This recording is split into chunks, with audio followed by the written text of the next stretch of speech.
अनुपमा सैनी जी, हरियाणा से। राधे राधे।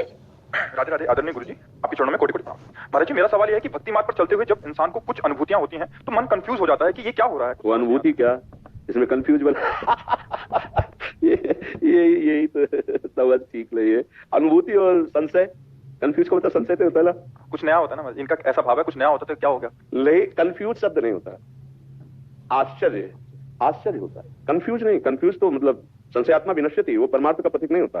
संशय परमार्थ की अनुभूति में थोड़ी होता है, अनुभूति में उसे आश्चर्य होता है, क्योंकि अभी तक वो देह भाव से संसार में विचरण कर रहा था। अब उसको जब दिव्यता का थोड़ा भी अनुभव होता है, उसको सर्वाश्चर्य होता है, अरे कहां मैं भूला हुआ था, ये तो हमारे हृदय में आनंद है, ये नाम के द्वारा, गुरु प्रदत्त मंत्र के द्वारा एक ऐसा आनंद का अनुभव हो रहा है। तो आश्चर्य ही नहीं, वो सर्वाश्चर्य स्थिति को प्राप्त होता है। तो कोई इसमें आश्चर्य नहीं, क्योंकि भगवान नाम जप में, भगवान की आराधना में, भगवान की भक्ति में या ज्ञान मार्ग में सब परमानंद स्वरूप उस आत्म तत्व का ही, बोध आत्म तत्व का ही ज्ञान उस आत्मानंद का है।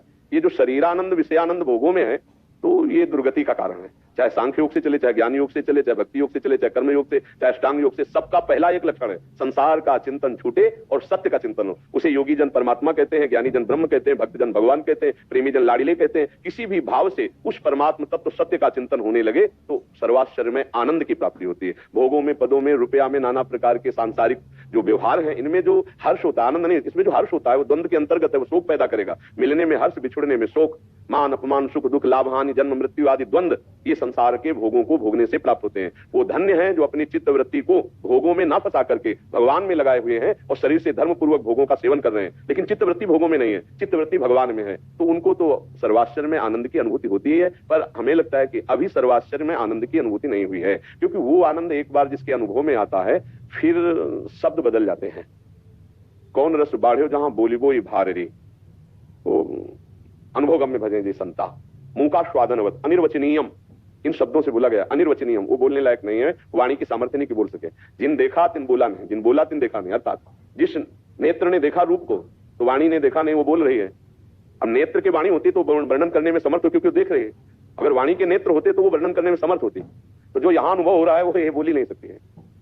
अच्छा, नेत्र तीन प्रकार के हैं। एक ये नेत्र है पार्थिव मायाकृत नाम रूप दृश्य देखने वाले, और एक है हृदय के चक्षु जो भक्तों के प्रकाशित होते हैं, और एक है बुद्धि में ज्ञान चक्षु जो ज्ञानियों के प्रकाशित होते हैं। ज्ञान चक्षु से सर्वम खलविदम ब्रह्म, हृदय चक्षु से चिद चिद लक्षणम सर्वम राधा कृष्णमयम जगत, सिय राम में सब जग जानी। चर्म चक्षुओं से मैं और तू और मेरा और तेरा, स्त्री और पुरुष, दूषित और निर्दूषित, ये द्वंद दिखाई देते हैं। पहले हृदय के चक्षु खुले या ज्ञान चक्षु खुले तो वो अनुभूतियां स्थायी मानी जाती है। थोड़े बारे में सात्विक भावों के द्वारा प्राप्त जो आनंद है वो परमात्मानंद नहीं है, परमात्मानंद त्रिगुणातीत होता है, और वो जब प्राप्त होगा तो तीनों शरीरों से राग मिटा देगा, स्थूल शरीर, सूक्ष्म शरीर, कारण शरीर। कहीं ऐसा न हो कि हम पीतल को सोना मान करके अपने को धनवान मान लें।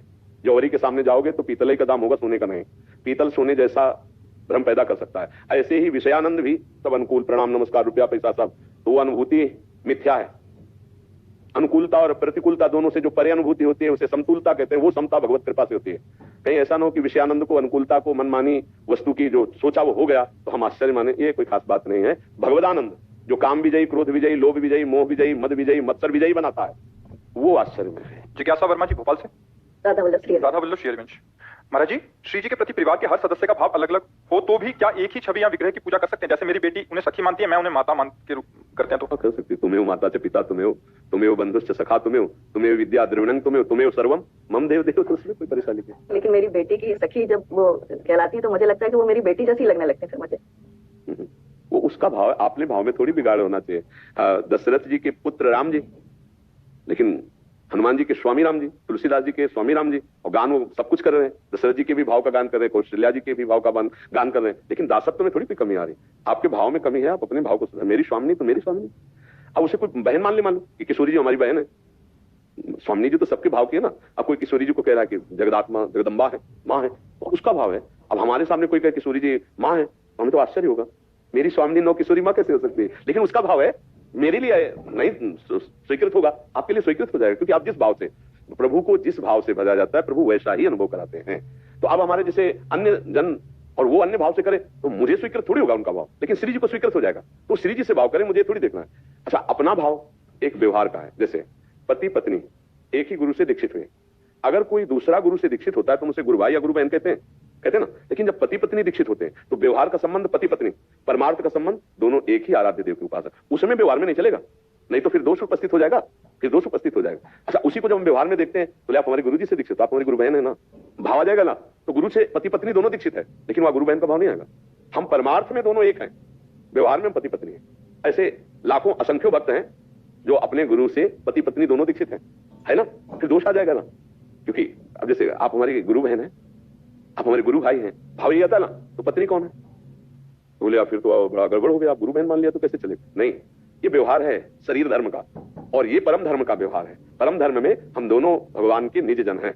जो भाव किया है, लो दोनों सहचरी है, दोनों दास है, दोनों सखा है, ये दोनों गोपी, अलग अलग भाव है ना।